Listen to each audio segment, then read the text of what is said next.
Bom dia, meus irmãos. Bom dia, criançada. Bom dia, criançada. Isto. Agora eu vi que tem criança na igreja. Hoje é dia dos pais, nos alegramos. Começamos com um café da manhã gostoso e vamos adorar o nosso Deus. Hoje é uma data dupla. De manhã comemoramos o Dia dos Pais, à noite vamos comemorar o aniversário da nossa igreja, 57 anos da Igreja Presbiteriana Nacional. Então, um dia de festa para nós e nós nos alegramos com a presença dos irmãos. Vou pedir às crianças para ficarem bem quietinhas, ok? Obrigado. Vamos ficar. E nos alegramos de estarmos na casa do Senhor. E para iniciar, meus irmãos, quero também saudar as pessoas que nos assistem em suas casas, que o Senhor possa abençoá-las também. E vamos louvar o nosso Deus com cânticos. Andréia, vamos louvar e adorar ao nosso Senhor. Amém. Bom dia, igreja. Alegrei-me quando me disseram, vamos à casa do Senhor. Aleluia? Amém. Vamos ficar em pé, vamos louvar ao nosso Deus, que criou todas as coisas. Vamos exaltá-lo pela sua grandeza e na beleza da sua santidade.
O exaltamos porque Ele é Criador de todas as coisas.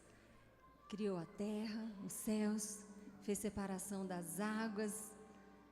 Vamos louvar ao nosso Deus porque Ele nos deu a oportunidade de vivermos essa vida. E Ele nos chamou para uma vida melhor do que essa, uma vida na sua glória. Amém?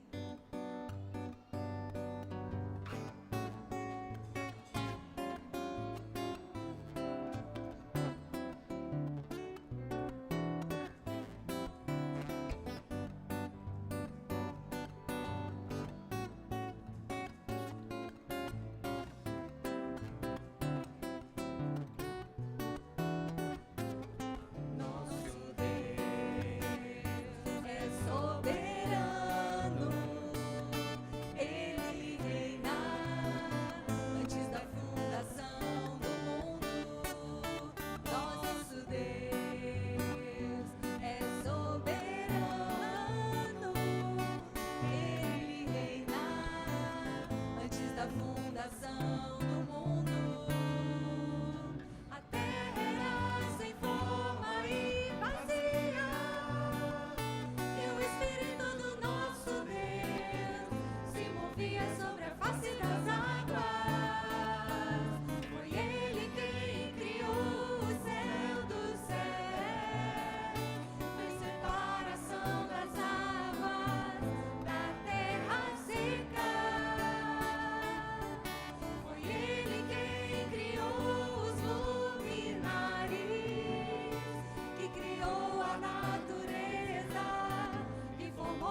Vamos orar. Senhor, nós louvamos o Teu nome porque o Senhor é digno de todo louvor. Nós agradecemos, ó Deus, porque o Senhor é bom e tem feito maravilhas no meio do Teu povo. Agradecemos especialmente porque o Teu Santo Espírito nos trouxe até a Tua casa nesta manhã para rendermos glória a Ti. Abençoa-nos, ó Deus, e guarda as nossas vidas debaixo do Teu amor. Em nome de Jesus. Amém. Amém. Vamos assentar, meus irmãos. Alguns avisos rápidos a toda a igreja. Primeiro aviso, diz respeito à nossa exposição, 500 anos da Reforma. Ela está aqui no prédio da Igreja Presbiteriana do Brasil, onde funciona agora a Faculdade Mackenzie. É uma exposição que vale a pena ser visitada.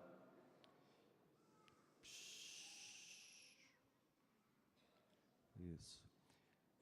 É uma exposição que vale a pena ser visitada, peças valiosíssimas mesmo, e que os irmãos vão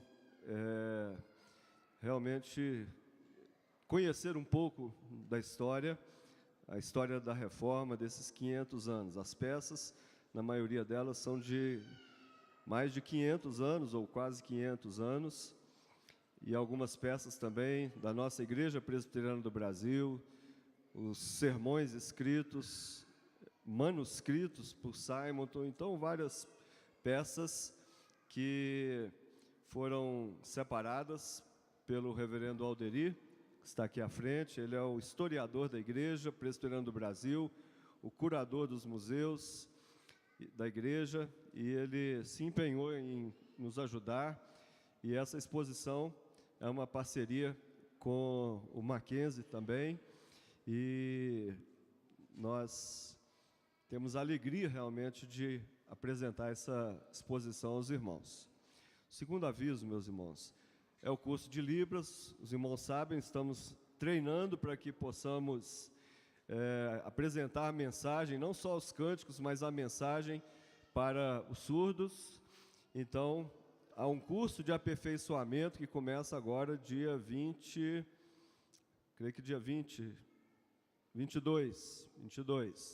ok? Só procurar os irmãos do céu, tem uma mesa aqui lá embaixo, no momento, para que os irmãos façam a inscrição. E também a equipe de discipulado vai ter um encontro de discipuladores, e com o tema, o discipulado na Bíblia e na história da igreja. Então, todos que estão fazendo discipulado com alguém, os discipuladores, devem participar desse evento. Então, a data 17 de agosto. Por favor, a nossa corrida da Reforma, corrida e caminhada da Reforma, já acontece no sábado agora. Os irmãos devem fazer inscrição pelo aplicativo ou pela secretaria da igreja, ou aqui embaixo também tem uma mesa para que os irmãos façam a inscrição.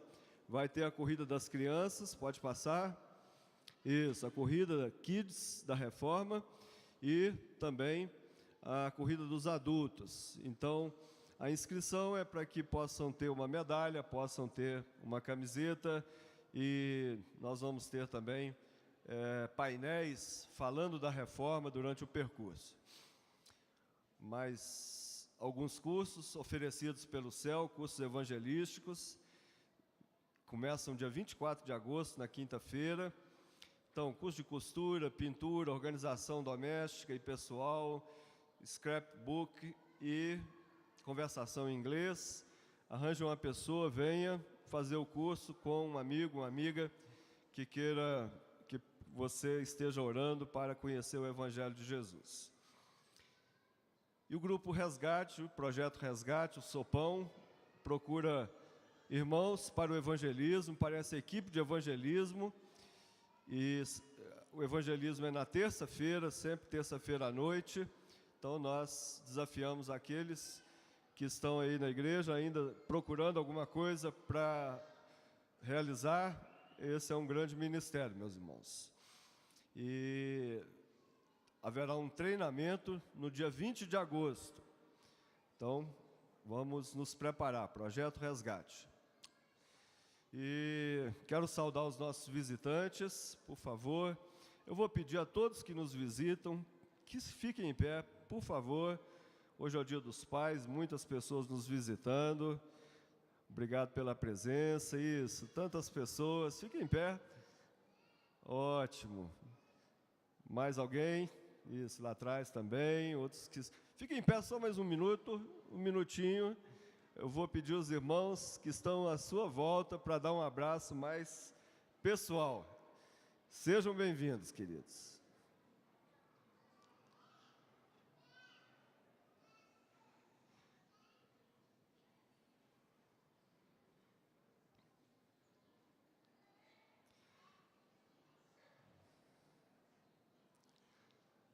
Ótimo. Vou pedir aos visitantes que, ao saírem, vocês passem ali no nosso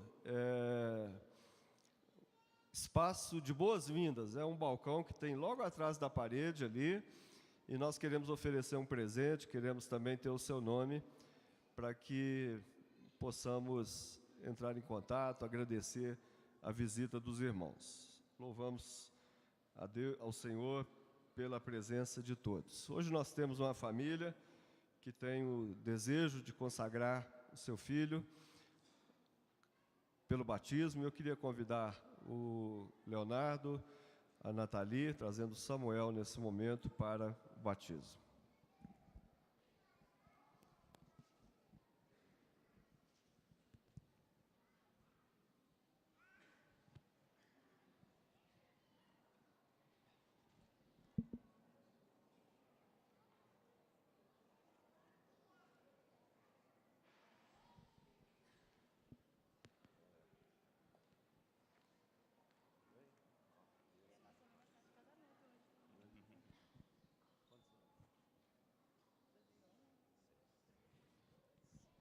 Meus irmãos, é uma alegria quando nos reunimos com famílias e que trazem com alegria os seus filhos e com o objetivo de consagrá-los ao Senhor. E esse é o momento, quando estamos aqui com o Leonardo e a Nathalie, que hoje comemoram 6 anos de casados também, né? E trazendo esse menino bonito chamado Samuel. Né, Samuel? E eu queria ler em Gênesis 17, que diz o seguinte, verso 9: Disse mais Deus a Abraão: Guardarás a minha aliança, tu e a tua descendência, no decurso das suas gerações.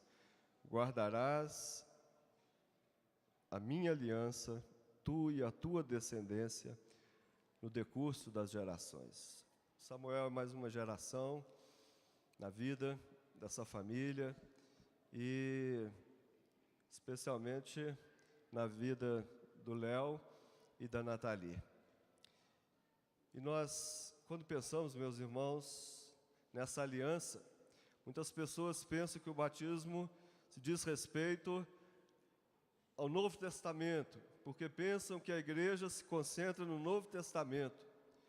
Mas como Estevão disse, era Moisés que estava na congregação no deserto, a igreja no deserto, e ali no deserto eles já haviam recebido desde Abraão, essa orientação de guardar a aliança e essa aliança ser transmitida aos filhos. E assim, meus irmãos, nós vemos em toda a palavra, se as crianças eram separadas com a circuncisão no Velho Testamento, agora nós batizamos as crianças com o mesmo objetivo, para que elas possam também fazer parte do povo de Deus, juntamente com seus pais. Então, o que nós fazemos nesse momento é guardar a aliança, né?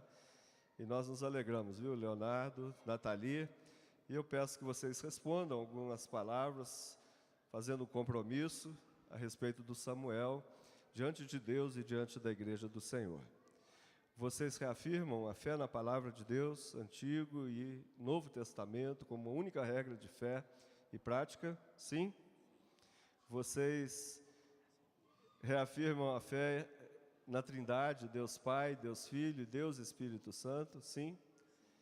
Vocês fazem o compromisso de ensinar a palavra de Deus ao Samuel, ensinar a ele as letras para que ele possa aprender e um dia ter condições de estudar, de aprender a palavra de Deus sozinho, sim?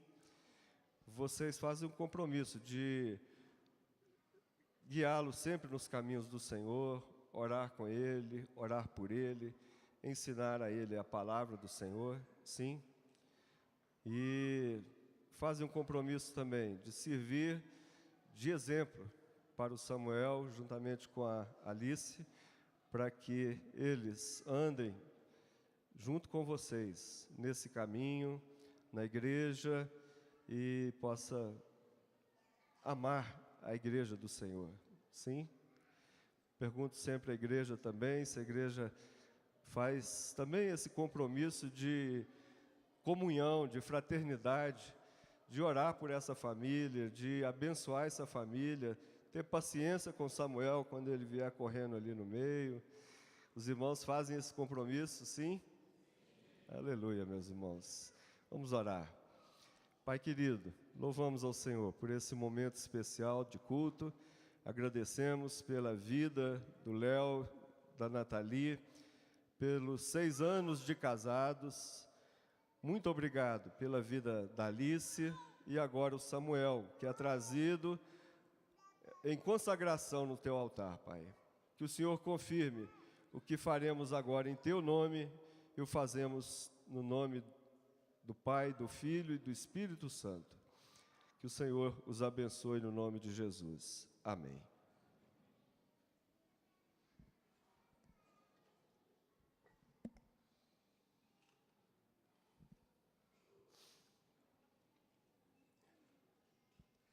Samuel, herdeiro das promessas do Evangelho, eu te batizo em nome do Pai, do Filho e do Espírito Santo. Amém. Senhor Deus, abençoe o Samuel, Pai. Que ele cresça com alegria, junto com a sua irmã, com seus pais, com a sua família. Nós suplicamos que o Senhor o guarde, ó Pai, em todos os caminhos. Que o Senhor o proteja, Pai, e que o seu coração seja cheio da Tua palavra, e que ele aprenda o temor do Senhor, e que ele fuja, Pai, do pecado, fuja das más companhias, e que o Senhor coloque a Tua boa mão sobre ele, para que ele cresça e glorifique ao Senhor, e alegre os seus pais e alegre toda a sua família. Essa é a nossa oração, Pai. Em nome do Senhor Jesus. Amém, Senhor. Amém? Amém? Um vai falar amém.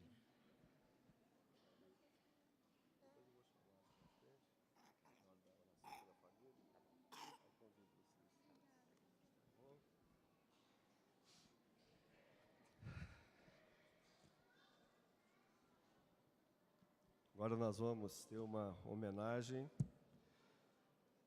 aos pais e vamos começar com o coral Novo Ser. Queria convidar todo o coral Novo Ser para vir à frente nesse momento. E eles vão homenagear todos os pais nessa manhã, momento de alegria das nossas famílias.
de Sião te abençoe o nosso Senhor e te dê muitos anos pra viver. Vai nossa família e sempre a crescer e se vendo na paz que é o Senhor que nos dá. Bem-aventurado aquele que teme ao Senhor e anda em seus caminhos, do trabalho de tuas mãos ele comerá, feliz será e tudo irá bem. Tua esposa e tua casa frutificará, e nós, os teus filhos, como brotos da oliveira. Como é abençoado o homem que teme ao Senhor, é bem-aventurado aquele que teme ao Senhor.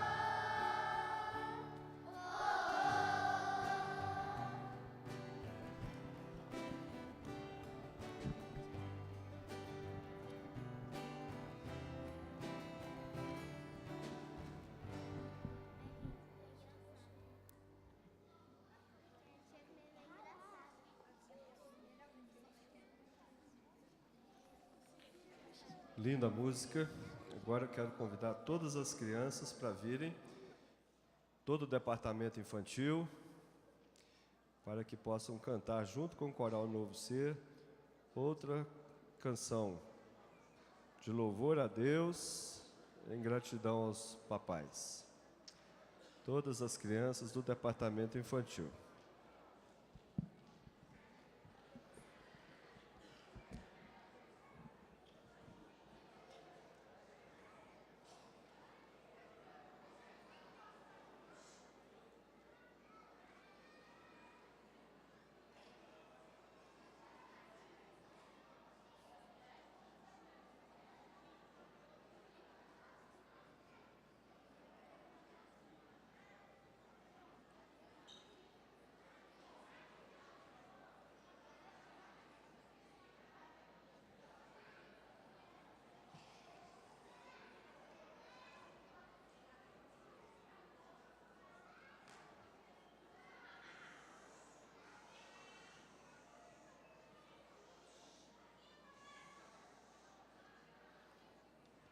Isto.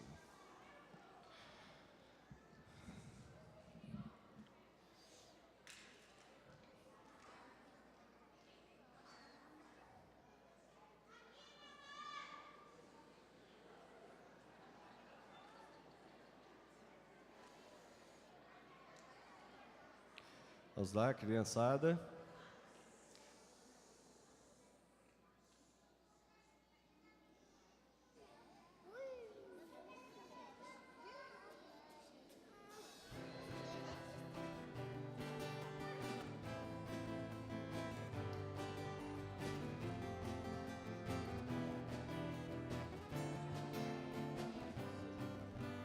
Deixe marcado, deixe anotado, para nunca esquecer.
Isto. Agora as crianças voltem para os lugares, junto com os papais. Coral Novo Ser, para o seu lugar. Quero convidar agora a Adrian e as meninas também da UPJ, por favor.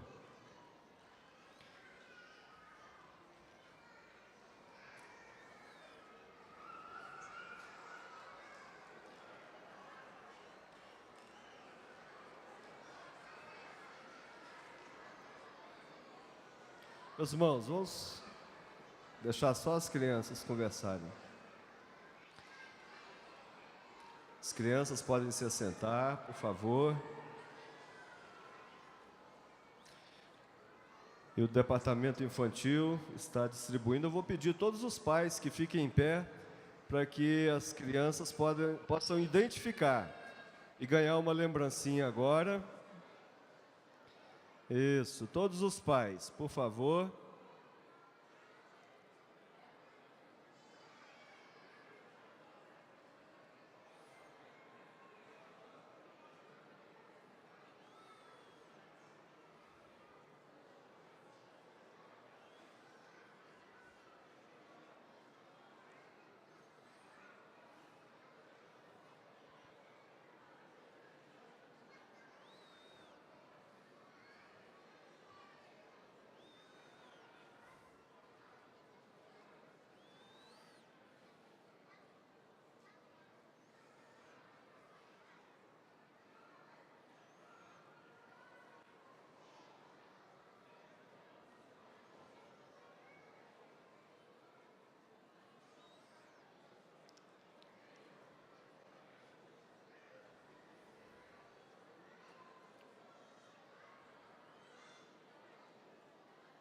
Adrian, lá atrás. Olha lá, Raquel, lá atrás. Alguém foi na galeria, por favor?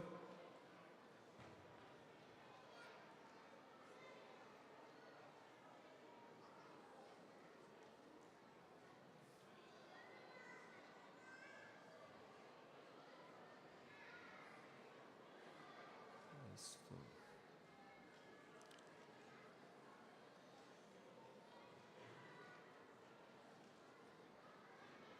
Lá no cantinho, por favor.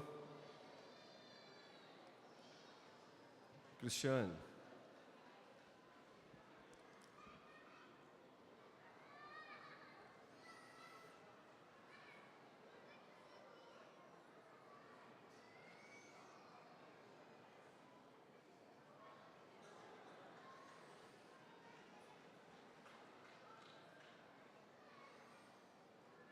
Adrian, a galeria. Foi? Isso. Na galeria tem um pai de verdade, tem uns pais em potencial. Né, Felipe?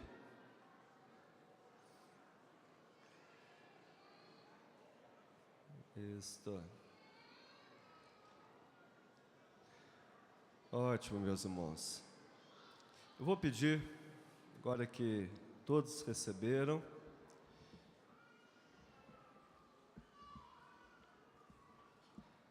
isto.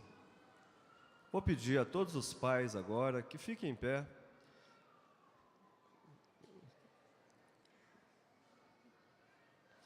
Vou pedir a Yasmin, pode ser, Yasmin?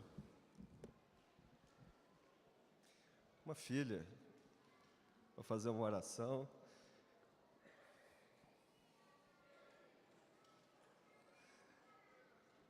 A filha é bonita, claro. Né, Francisco? Que resposta? Vamos orar, Oremos. Senhor meu Deus, muito obrigado, Senhor, por esse culto tão bonito, Senhor. Por esses pais aqui presentes, Senhor. Abençoe essas famílias, Senhor. Que o seu amor esteja presente em cada uma dessas famílias, Senhor. Eu te peço também que o Senhor abençoe aqueles que não estão com seus pais presentes hoje, Senhor. Que o Senhor também inunde o coração dessas pessoas de paz, Senhor. É isso que eu te peço, em nome de Jesus. Amém. Obrigado. Vamos assentar. As crianças vão sair agora para o departamento infantil. por favor, todas as crianças. E vou convidar agora a Fabiana, presidente do nosso Conselho de Missões, Comitê de Missões, para vir à frente. Todas as crianças, por favor.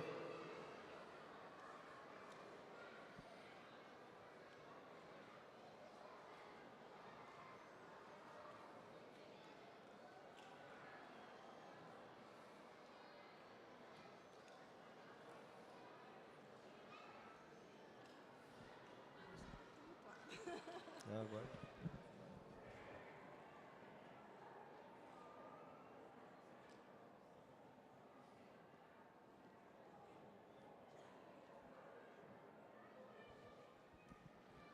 Dia que essa criançada está aqui é uma festa, né, meus irmãos?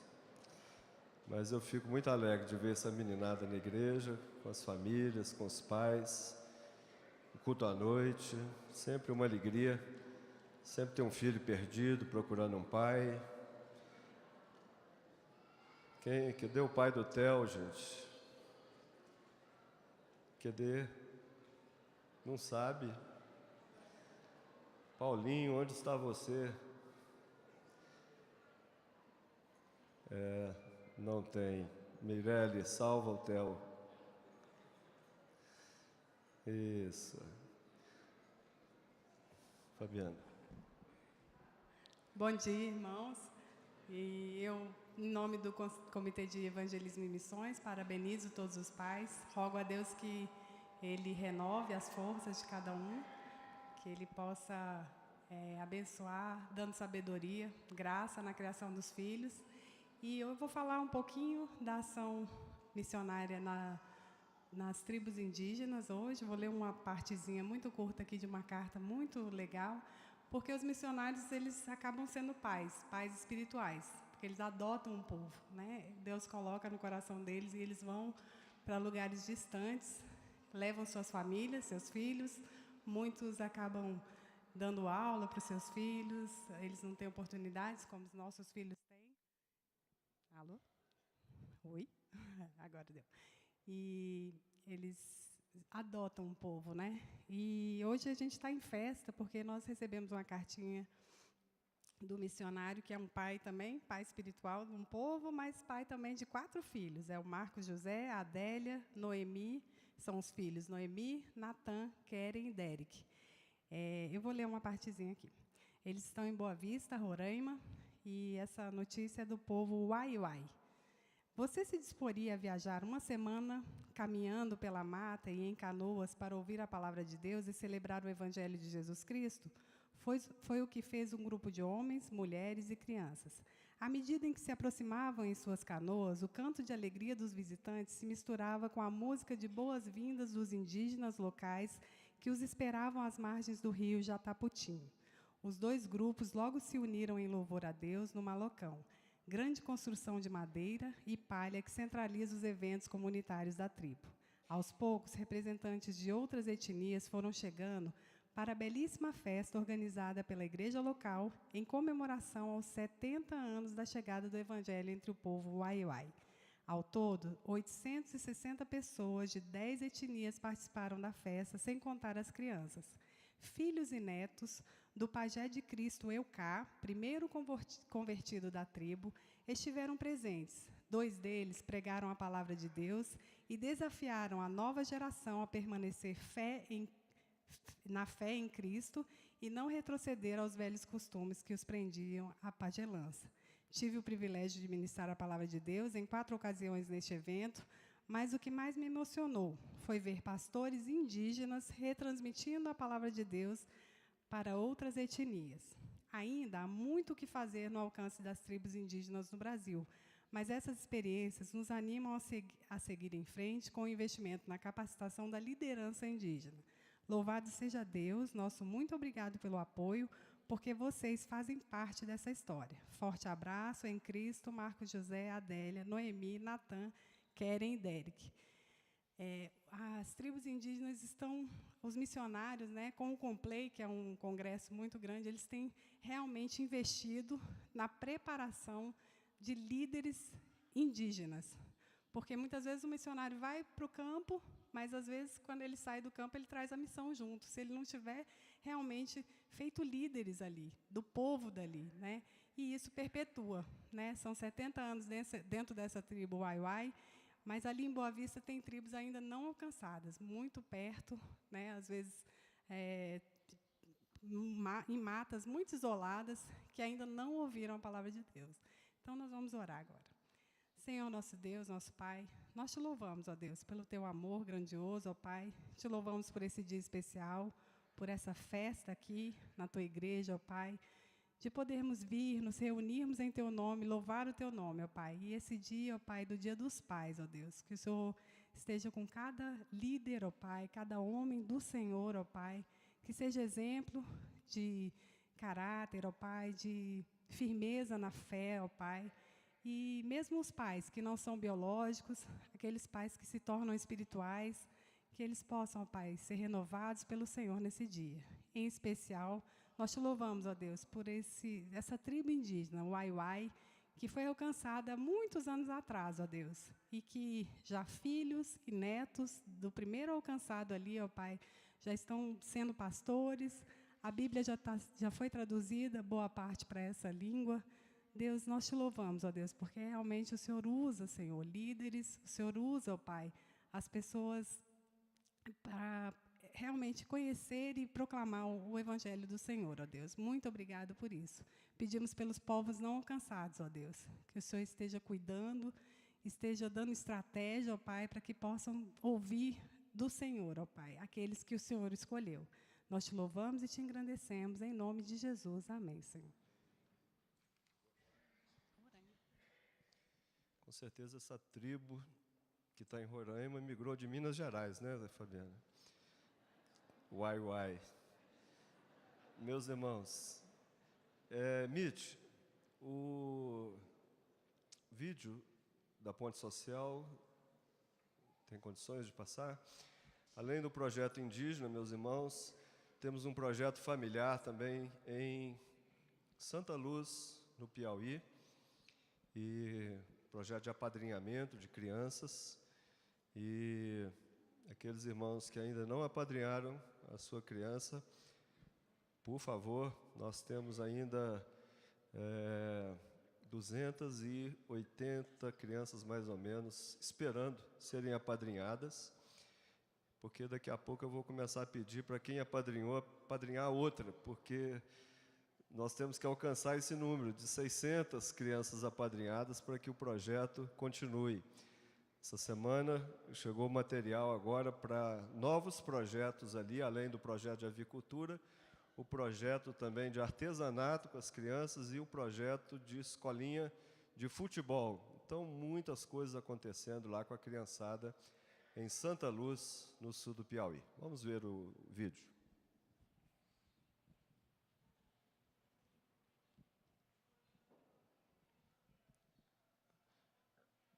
Falta som.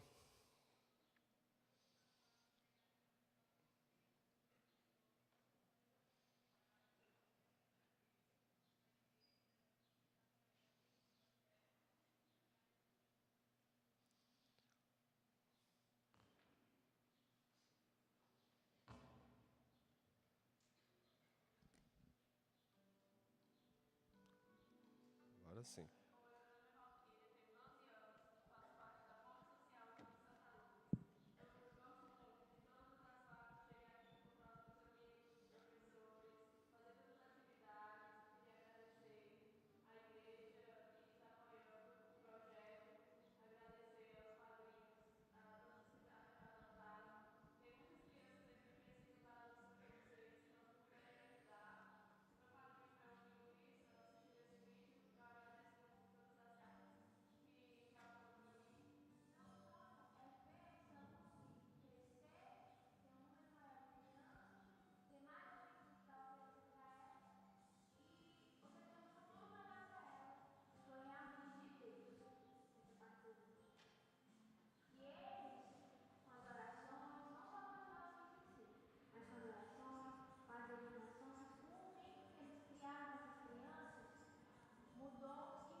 Ok, meus irmãos.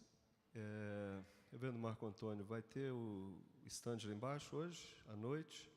Só à noite.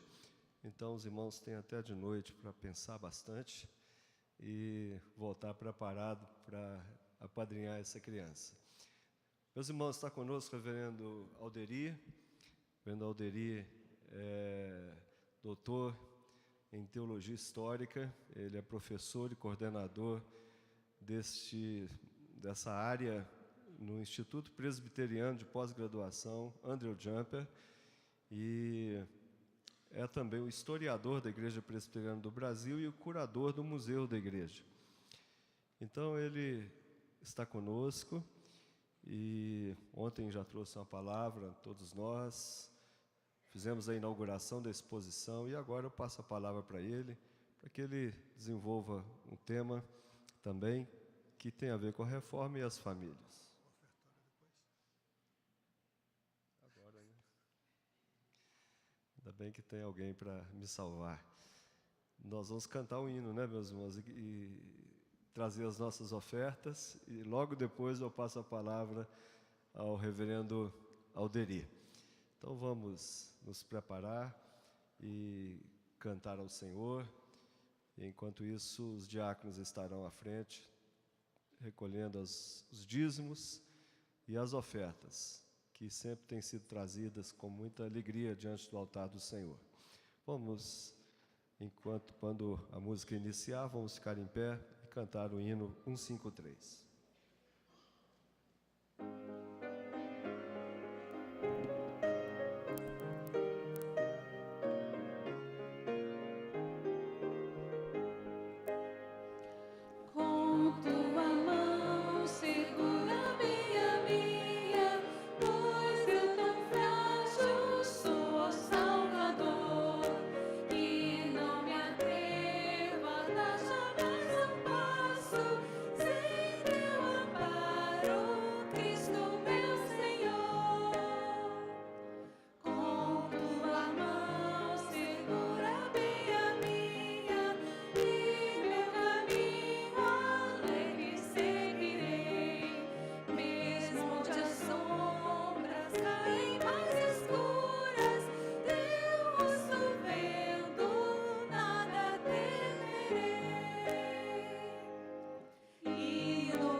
Oremos, irmãos. Pai querido, Pai de amor, de misericórdia, nós te louvamos mais uma vez, Senhor Deus, por esta oportunidade que nos dá de estar aqui na Tua casa, Senhor Deus, te prestando louvor, engrandecendo o Teu santo nome, ó Pai. Te louvamos por esta oportunidade também de trazer a Tua presença, os dízimos e ofertas, ó Deus, que o Senhor esteja abençoando, continuando a abençoar, Senhor Deus, a liderança desta igreja, para que ela continue fazendo a Tua vontade e a Tua obra aqui na terra, ó Pai. Muito obrigado por tudo, porque o Senhor é o nosso Pai amoroso e que nos sustenta a cada dia, Pai. Em nome de Jesus. Amém.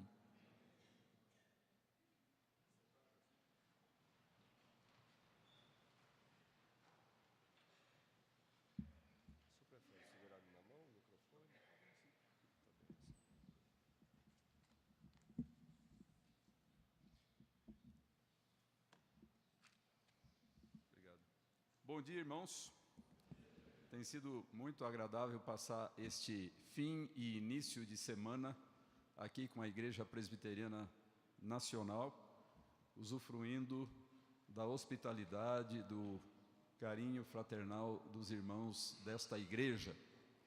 Nós estamos num dia de festa, né?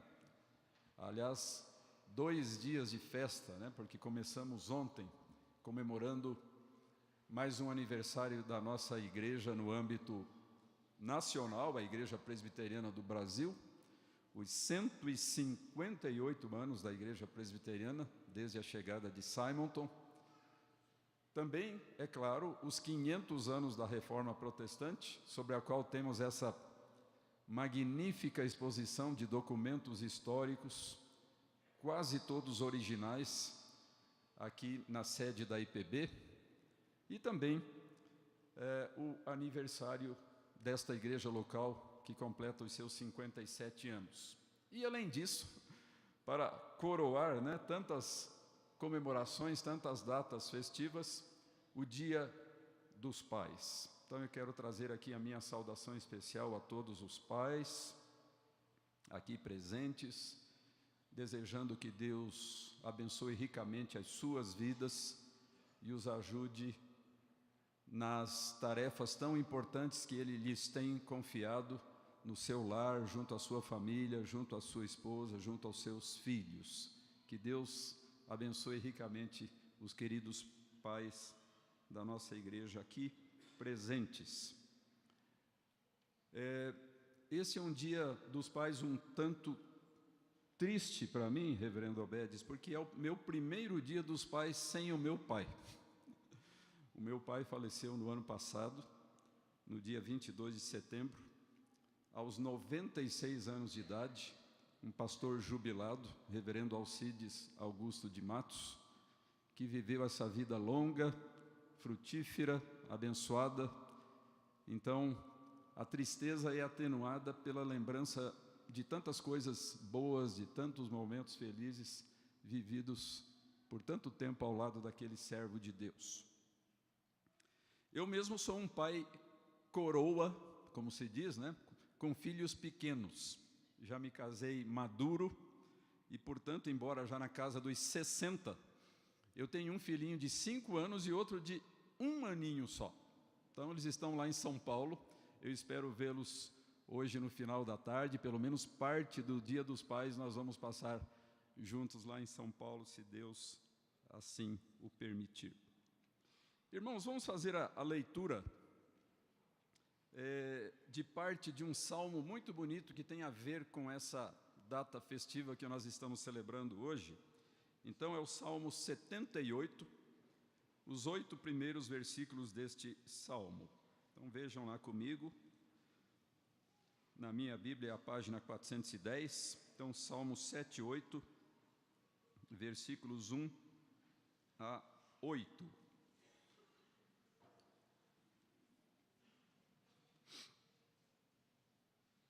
Então, diz assim o salmista Asaf: escutai, povo meu, a minha lei, prestai ouvidos às palavras da minha boca. Abrirei os lábios em parábolas e publicarei enigmas dos tempos antigos. O que ouvimos e aprendemos, o que nos contaram nossos pais. Não o encobriremos a seus filhos. Contaremos à vindoura geração os louvores do Senhor e o seu poder e as maravilhas que fez. Ele estabeleceu um testemunho em Jacó e instituiu uma lei em Israel, e ordenou a nossos pais que os transmitissem a seus filhos, a fim de que a nova geração os conhecesse, filhos que ainda hão de nascer, se levantassem e, por sua vez, os referissem aos seus descendentes, para que pusessem em Deus a sua confiança e não se esquecessem dos feitos de Deus, mas lhe observassem os mandamentos, que não fossem como seus pais, geração obstinada e rebelde, geração de coração inconstante e cujo espírito não foi fiel a Deus. Queridos irmãos, a nossa vida é composta de histórias. Todas as nossas vidas são compostas de histórias. Ainda recentemente eu estava falando lá na nossa igreja, a Igreja Presbiteriana de Vila Mariana, lá em São Paulo, e contando a história de um dos primeiros pastores desta igreja aqui, a Igreja Presbiteriana Nacional, que foi o reverendo Eudaldo Silva Lima, o segundo pastor aqui da Igreja Nacional, lá nos primeiros anos da década de 60. O reverendo Eudaldo se converteu lá no interior da Bahia, lá na sua terra, na sua região, e ainda bem jovem, foi estudar no antigo Instituto JMC, lá na cidade de Jandira, perto de São Paulo, mesmo onde o meu pai também estudou durante vários anos. E ainda no seu primeiro ano de estudos, ainda um calouro, ele foi convidado por um colega seu, mais adiantado nos estudos, para substituí-lo na então congregação da Vila Mariana. A congregação tinha sido fundada há poucos anos, e isso aconteceu no ano de 1933. Então esse colega disse, olha, eu vou me casar, vou ficar 2 domingos fora, por favor, vá lá na congregação e me substitua nesses 2 domingos. Então o mocinho, né, o jovem Eudaldo, chegou à igreja, à congregação da Vila Mariana, e se apresentou ao presbítero Isaac de Mesquita, que era o responsável por aquela congregação. Quando ele disse o propósito da sua visita, que era substituir o outro, o presbítero Isaac fez o seguinte comentário, mas o Ernesto me manda um primeiro-anista para pregar aqui, me manda um calouro para pregar aqui, e foi acrescentando, olha, a sua participação no domingo que vem vai depender do seu desempenho hoje. Né? Disse essas palavras muito animadoras para ele, né? Se você se sair bem hoje, você prega também no domingo que vem. O Eudaldo pegou a sua pastinha e já estava se preparando para ir embora, né? Ficou ofendido, mas felizmente o presbítero mudou de atitude, pediu desculpas e disse que estavam todos prontos para ouvir a mensagem que Deus tinha colocado no seu coração, e ele era um excelente orador, e se saiu muito bem, e é claro que pregou também no domingo seguinte.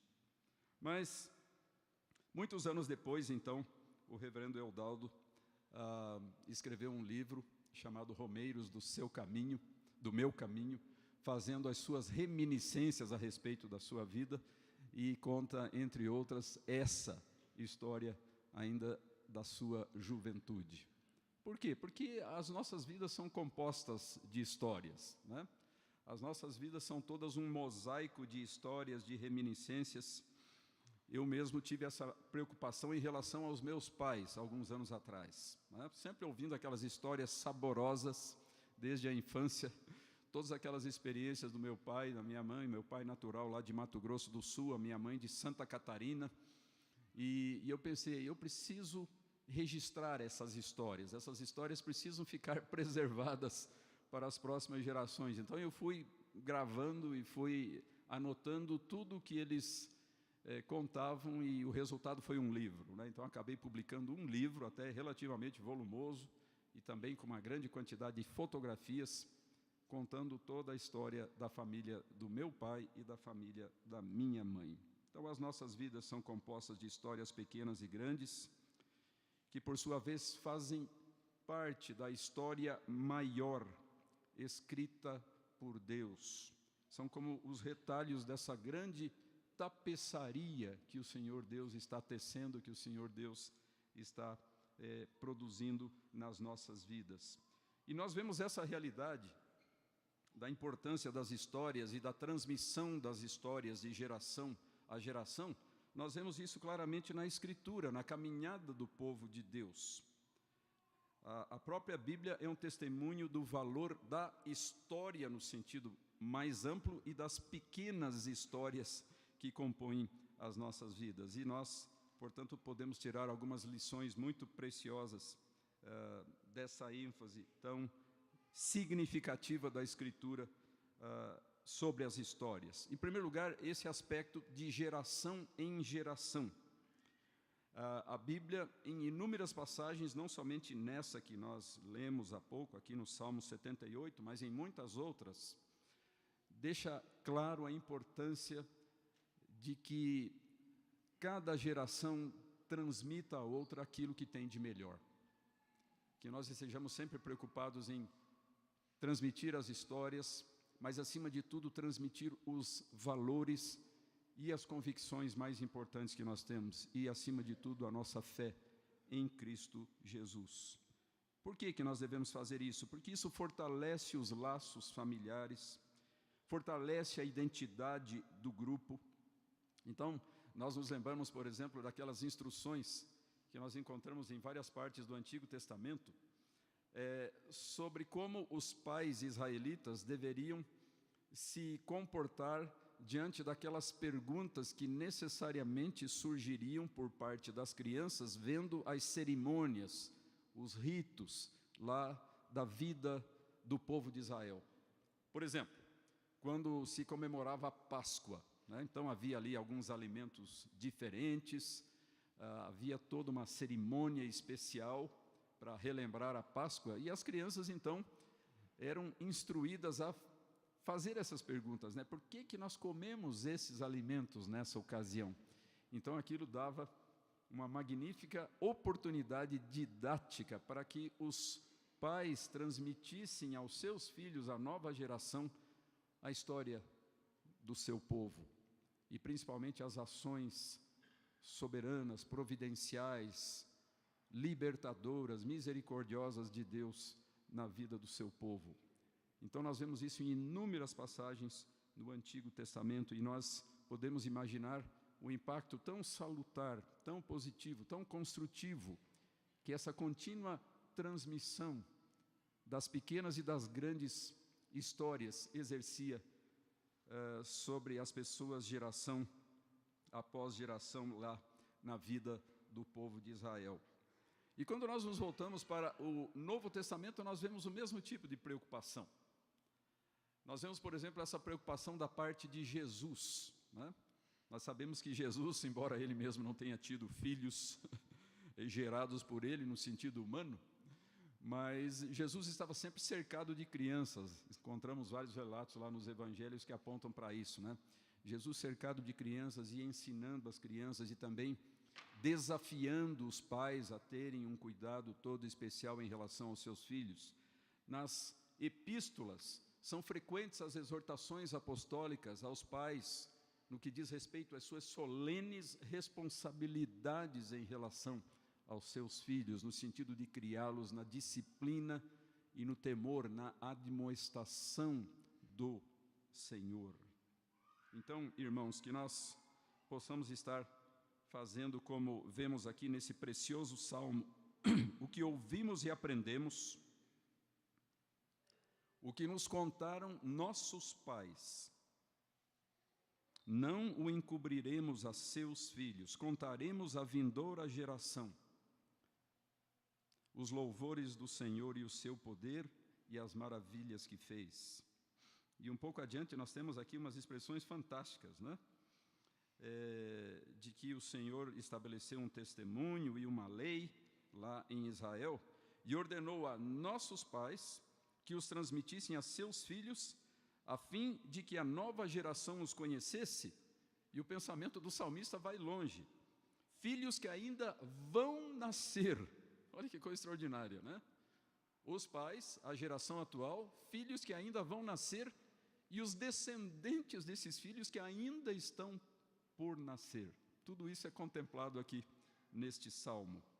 Se levantassem e, por sua vez, os referissem aos seus descendentes, para que pusessem em Deus a sua confiança e não se esquecessem dos feitos de Deus. Mas este salmo aponta também para esse conteúdo tão valioso desse legado e dessa herança que precisa ser passada de geração em geração, continuamente transmitida aos filhos, aos descendentes. Esse enredo maior que deve estar por trás de todas as histórias, o que ouvimos e aprendemos. Evidentemente, nós não podemos dar aquilo que nós não temos. Nós não podemos passar para a nova geração e para outras pessoas, de um modo geral, aquilo que nós não conhecemos, aquilo que nós não experimentamos. Portanto, o desafio da palavra de Deus, em primeiro lugar, é para termos conhecimento, para termos convicção a respeito das coisas de Deus, para que então tenhamos o que transmitir, tenhamos o que passar adiante. O que ouvimos e aprendemos é a expressão do salmista. E daí, um pouco adiante, ele se refere então ao conteúdo maior, ou ao propósito maior dessas histórias e dessa transmissão. Os louvores do Senhor, o seu poder e as maravilhas que fez.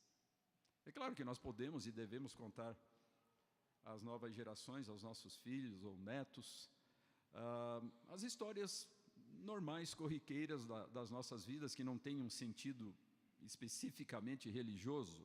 É claro, isso também faz parte da nossa vida, faz parte da nossa identidade, da nossa história.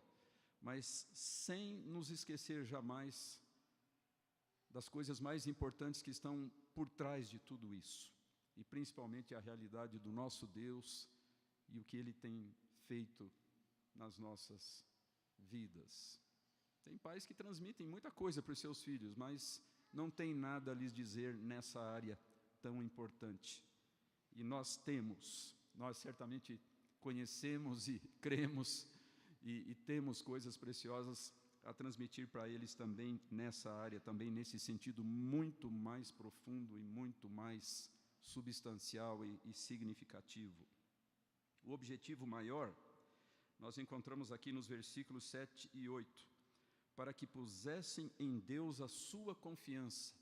Que coisa maravilhosa quando Deus nos usa como instrumentos na vida das novas gerações, dos filhos, dos netos, para que ponham em Deus a sua confiança, para que aprendam a temer, honrar, amar e servir ao Senhor ainda cedo em suas vidas, para que ponham em Deus a sua confiança e não se esqueçam dos feitos de Deus, diz o Salmo, mas lhe observem os mandamentos, os preceitos. Que exortações maravilhosas, queridos irmãos, a palavra de Deus nos dirige através deste salmo. Assim, nós vemos esse valioso conteúdo didático. Se formos ler o restante desse longo salmo, nós temos aqui quase que uma história sintética da vida de Israel, do povo de Israel, destacando tanto os aspectos positivos quanto os aspectos negativos, tanto aqueles momentos inspiradores da história de Israel, quanto aqueles momentos, muitas vezes, de infidelidade, mas que servem também de advertência para nós. Nós temos sempre lições a aprender da história, tanto nos seus aspectos positivos, quanto nos seus aspectos mais preocupantes ou negativos. Mas, acima de tudo, a Escritura chama as nossas atenções, a atenção dos nossos corações e das nossas mentes para a maior história de todas, a mais bela e a mais sublime história, que tem a Deus como norte, como o ponto de referência constante, e, acima de tudo, esse Deus revelado, manifestado em Cristo Jesus e no seu Evangelho. Desde cedo a igreja aprendeu a confessar isso, né? Então a igreja confessava isso, por exemplo, além da leitura das Escrituras, confessava isso nos seus hinos, nos seus cânticos, como nós já fizemos várias vezes aqui nesta manhã. A igreja confessava isso, essa grande, maravilhosa e imorredora história, através das suas declarações de fé, como credo apostólico: creio em Deus Pai Todo-Poderoso, Criador do céu e da terra, e em seu Filho, Jesus Cristo, e já uma série de informações a respeito de Cristo Jesus e da sua obra redentora. Houve muitos missionários que trabalharam nos primeiros tempos da Igreja Presbiteriana do Brasil, e nós temos uma enorme dívida de gratidão em relação a esses pioneiros que, no meio de tantas dificuldades, e até mesmo arriscando muitas vezes as suas próprias vidas, nos trouxeram o Evangelho de Cristo. Se hoje nós temos uma denominação grande como a Igreja Presbiteriana, ocupando todo o território nacional, com as suas igrejas locais, com os seus concílios, com as suas instituições educacionais, com os seus hospitais, enfim, toda uma estrutura tão grande, isso custou muito esforço, muito investimento e muito sacrifício de várias gerações de servos e servas de Deus. E nós precisamos conhecer e celebrar isso e ser gratos a Deus por isso.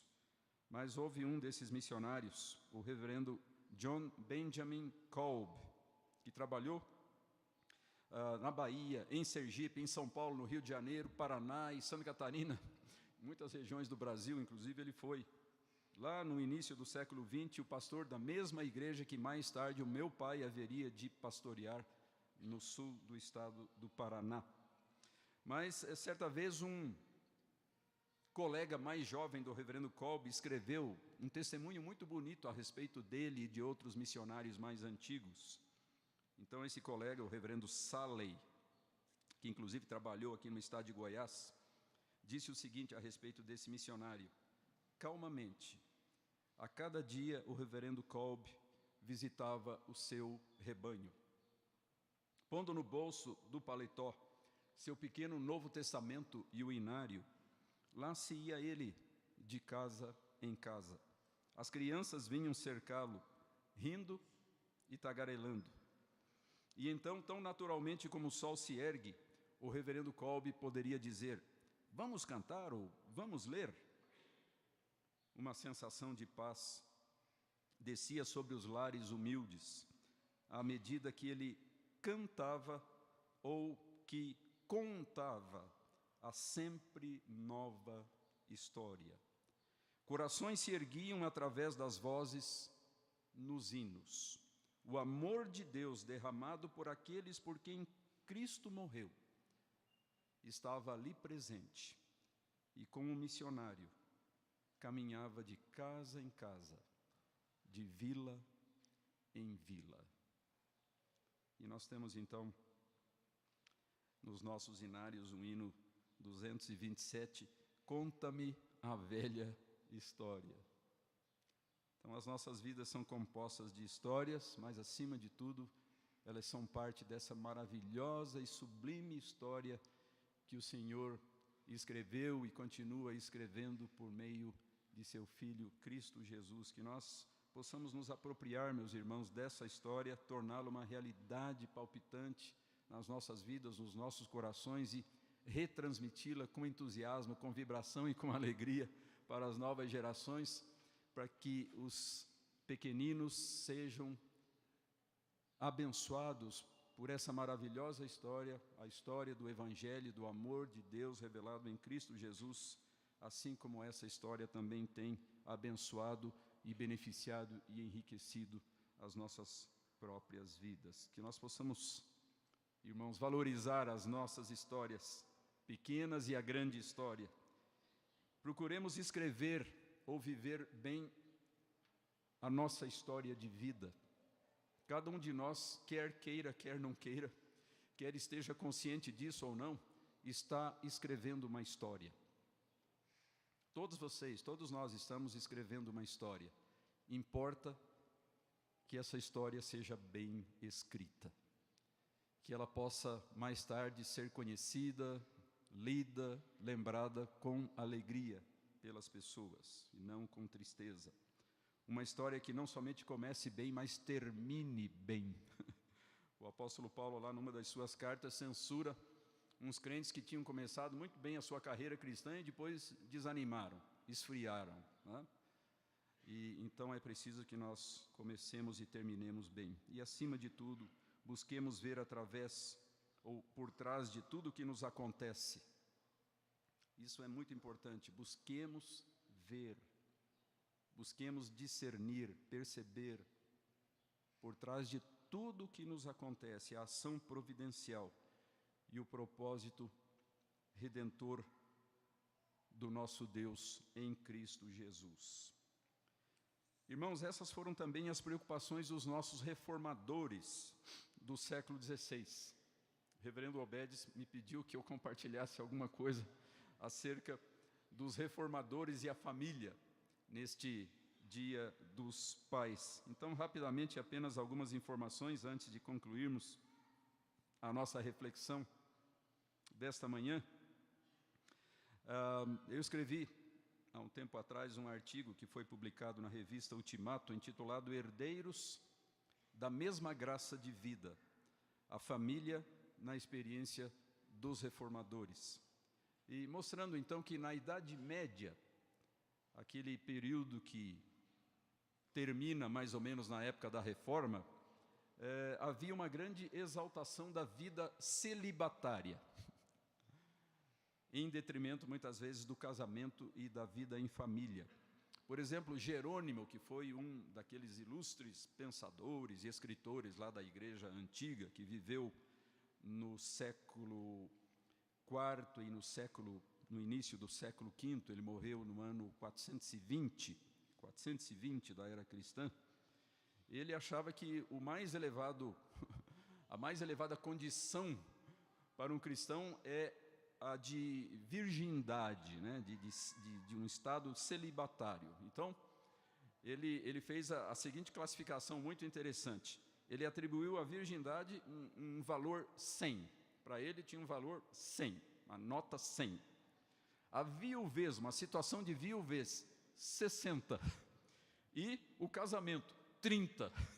Então, na concepção dele, o casamento realmente não era uma das coisas mais apreciáveis para um cristão, principalmente um cristão que quisesse viver uma vida plenamente consagrada a Deus. Mas quando chega a reforma do século XVI, os reformadores, sem deixar de desvalorizar totalmente o celibato, mas eles entenderam que o celibato era um dom para poucos. Deus podia dar esse dom a algumas pessoas, mas era para poucos. Mais excelente era o casamento e a vida em família. Então, quando nós olhamos para Lutero, por exemplo, Lutero dedica parte dos seus escritos para a defesa da dignidade da mulher, para a importância do casamento e do lar. Escreveu amplamente sobre isso. Por exemplo, uma das suas obras, publicada em 1522, foi A Vida Conjugal, onde ele destaca esse fato que é tão óbvio desde o início da Bíblia, desde o relato do Gênesis, o casamento como sendo uma ordem da criação. Deus já determinou isso desde o princípio, desde que criou os seres humanos, homem e mulher. Lutero foi objeto, durante algum tempo, de uma crítica dos seus adversários no seguinte sentido: Lutero promoveu a reforma para poder se casar. Então essa foi uma polêmica, um argumento polêmico usado por algum tempo em relação aos reformadores e especialmente Lutero. Ele fez a reforma para poder se casar.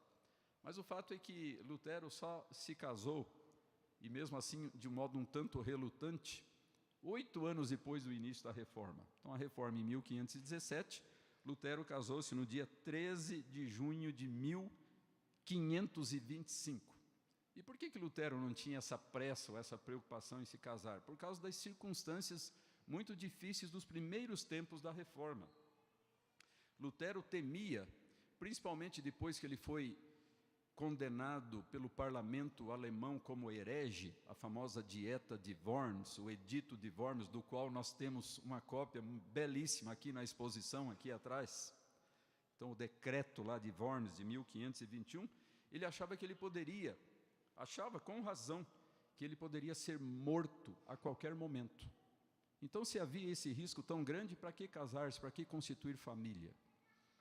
Mas, finalmente, ele acabou se rendendo e acabou contraindo matrimônio com uma ex-freira, uma freira que havia se convertido à fé evangélica, chamada Catarina de Bora, bem mais jovem do que ele, uns 16 anos mais jovem do que ele. E ele então deixou o seguinte testemunho lá num dos seus escritos, ou numa das suas cartas: repentinamente, inesperadamente, e enquanto a minha mente estava voltada para outras questões, o Senhor me prendeu com o jugo do casamento. Então, as palavras de Lutero a respeito dessa sua experiência. Mas o fato é que ele sempre se referiu à sua esposa e à vida familiar de modo elogioso. A sua esposa, Catarina, conhecida no âmbito familiar como Katie, tinha também um temperamento forte como ele, né? Todo mundo sabe que Lutero tinha um temperamento muito forte, mas ela revelou-se uma ótima esposa e especialmente uma ótima administradora. Lutero era totalmente desastrado em matérias administrativas, então quem o ajudava muito nessa área era a sua esposa, obtendo assim um grande respeito e admiração da parte dele. Certa vez ele disse o seguinte, abre aspas, eu sou um senhor inferior, ela o superior. Eu sou Arão, ela o meu Moisés. Né? Para quem conhece a história de Arão e Moisés lá no Antigo Testamento. E ele deixou esse belíssimo testemunho. Tenho sido muito feliz em meu casamento, graças a Deus. Ter paz e amor no casamento é a dádiva mais próxima do conhecimento do Evangelho. Palavras bonitas de Lutero a respeito do casamento. Né? Ter paz e amor no casamento é a dádiva mais próxima do conhecimento do Evangelho. Eles tiveram 6 filhos, 2 dos quais morreram ou na infância ou na adolescência. E os nomes deles, João, Elizabeth, Madalena, Martinho, Paulo e Margarida.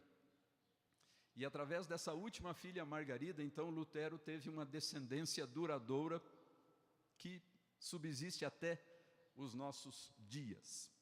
Algumas décadas atrás, quando foi celebrado o 5º nascimento de Lutero, em 1983, então eu vi numa revista assim, uma foto de um grupo bem grande de pessoas que são atuais descendentes diretos do reformador alemão. Inclusive um ex-presidente da Alemanha, Paul von Hindenburg, um descendente direto do reformador Martinho Lutero.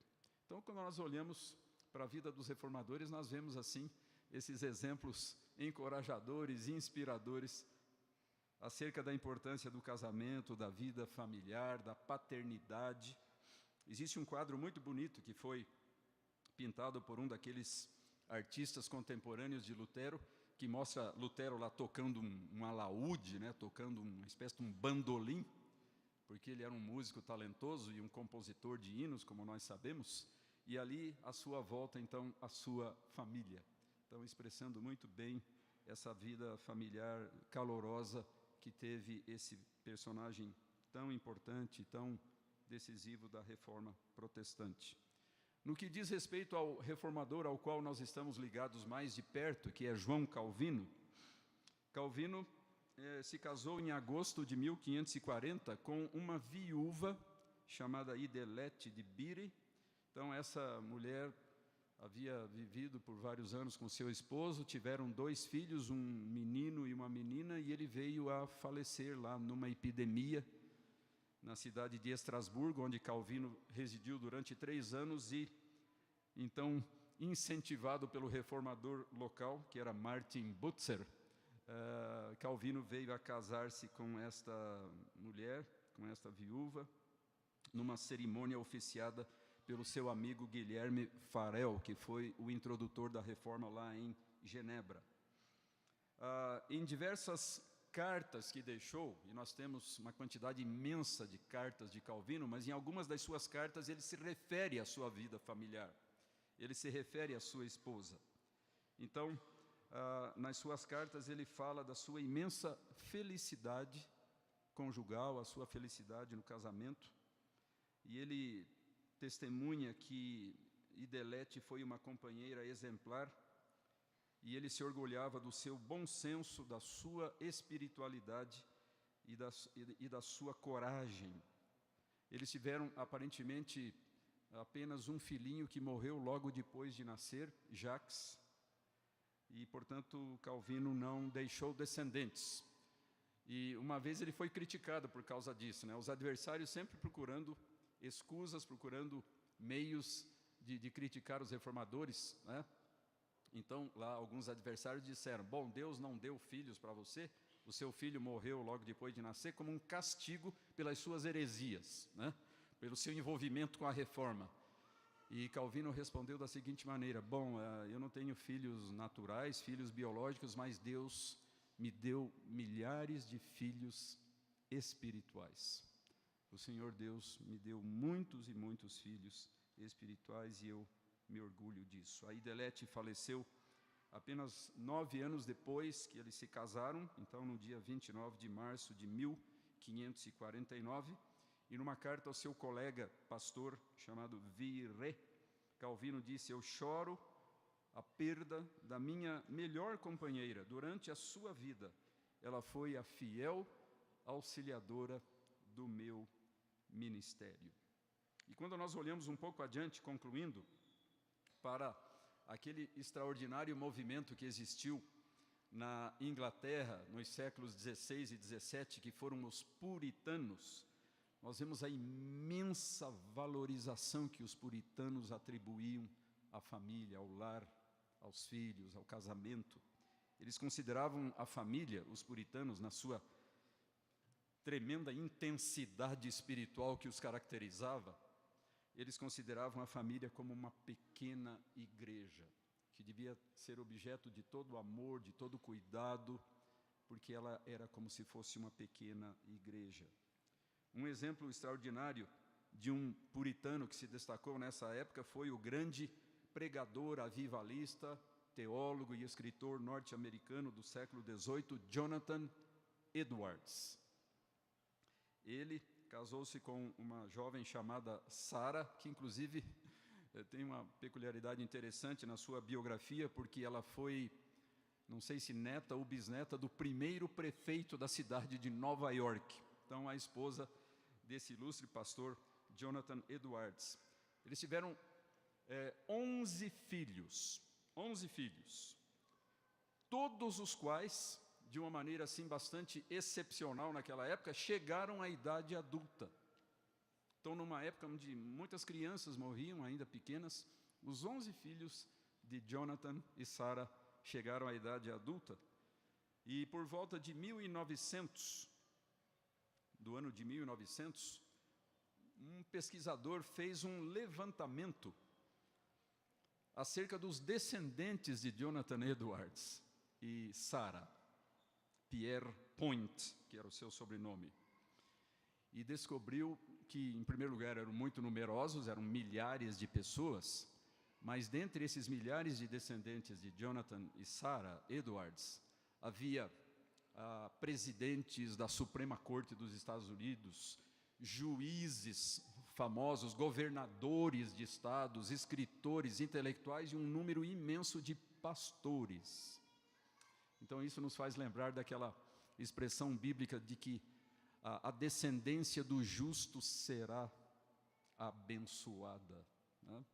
Assim como Jonathan Edwards e a sua esposa foram fiéis ao Senhor, o Senhor abençoou ricamente os seus descendentes e eles se tornaram uma grande bênção para toda a nação norte-americana.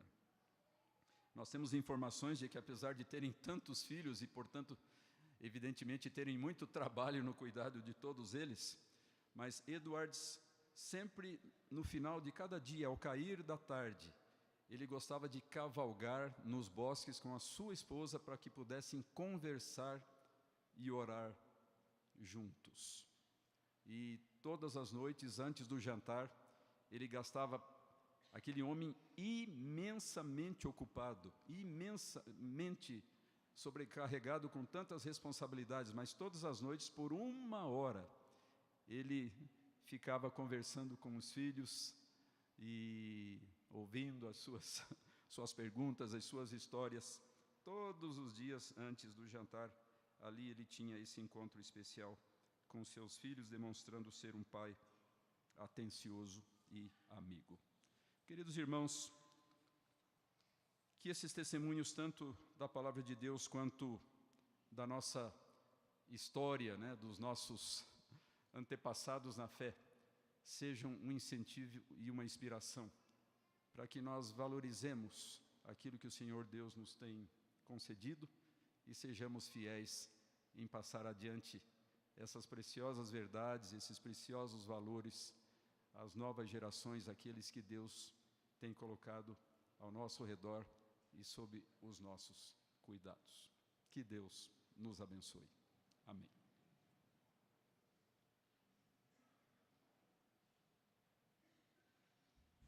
Meus irmãos, nós estamos encerrando o nosso culto. Aqueles que já estão em Brasília há muito tempo sabem que se vão comemorar o Dia dos Pais num restaurante, é bom que chegue cedo, senão o dia fica triste com as filas que tem que enfrentar.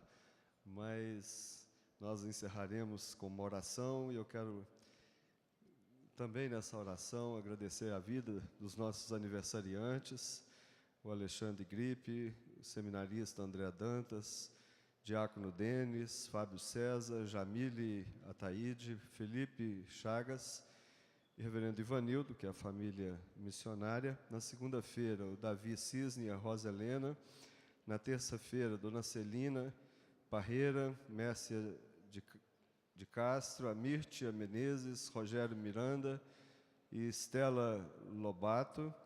Quarta-feira, Ana Clara Alves, o Johnny Silvério, Luiz Ricardo Teixeira, Matheus Cavalcante, Rafaela Thaís, Salomão Cotrim. Na quinta-feira, Aline Guimarães, Gabriela Paraguaçu, João Vitor Gomes, Lilian Ionara, Sandra Cristina Faria. E na sexta-feira, Daniel Rocha Oliveira, Edmara Gonçalves, Diácono João Paulo, Vera Lúcia, Gabriel, o reverendo Marcos José, que foi alvo da nossa oração no momento missionário. No sábado, Davi Almeida, seminarista David Borges, Moacir Neto e Tito Frossard. Os aniversariantes de casamento, o Leonardo e a Nathalie, o senhor Elcio e a dona Alba, Márcio e Maria Salete, Guilherme e Juliana, e Jean e Ana Raquel. E vamos orar também, meus irmãos, pelos pais. Vamos ficar em pé todos. Se esses irmãos estão aqui, seus familiares, por favor, venham à frente para que a gente possa encerrar. Se você tem um motivo de oração, quiser vir à frente também, faça isso agora. Os pais, estaremos orando por cada um deles neste momento. Queremos agradecer ao reverendo Alderi pela palavra, pela presença. Leve um abraço à esposa, aos filhos, que teve que dividir conosco hoje o dia, mas que Deus possa abençoá-lo em seu ministério, reverendo, e na sua vida familiar também. Muito obrigado. Isto. Vamos orar, meus irmãos. Senhor Deus, meu Pai amado, Pai querido, nós nos alegramos por essa manhã festiva, onde podemos nos alegrar com as crianças aqui, agora a edificação da Tua Palavra. Pai, nós queremos agradecer aos aniversariantes aqui à frente, os casais, que a bênção do Senhor seja ministrada sobre todos eles, Pai. Colocamos no Teu altar a vida daqueles que estão enfermos, em tratamento, todos eles, Pai, que o Senhor os visite em seus leitos, onde estiverem, que o Senhor os abençoe. Especialmente, ó Pai, nós queremos interceder pela vida de cada família, especialmente pelo pai de cada uma delas. Que eles tenham, Pai, consciência da sua liderança, da sua masculinidade, da sua espiritualidade. Tenham consciência, ó Pai, da importância que eles são para os seus filhos e filhas. Que eles tenham, ó Pai, a consciência de que fazem parte dessa história que o Senhor tem escrito, Pai. E que a história das suas famílias dependem deles, dependem de nós. E que possamos escrevê-la com alegria, com a satisfação de sermos pais, e que possamos, ó Pai, glorificar o Teu nome. Que nossas esposas se alegrem com a nossa presença, que os nossos filhos se alegrem com a presença dos pais, que o Senhor ministre a tua bênção sobre os nossos lares, Pai, sobre cada pai aqui presente, e que a graça do Senhor Jesus, o amor de Deus, o nosso Pai, e as bênçãos do Espírito Santo possam ser derramadas sobre cada família, sobre a tua igreja, sobre todo o povo do Senhor, espalhado por toda a face da terra, hoje e para todo sempre. Amém, Senhor. Dê um abraço no seu pai, dê um abraço, enquanto vamos cantar um cântico.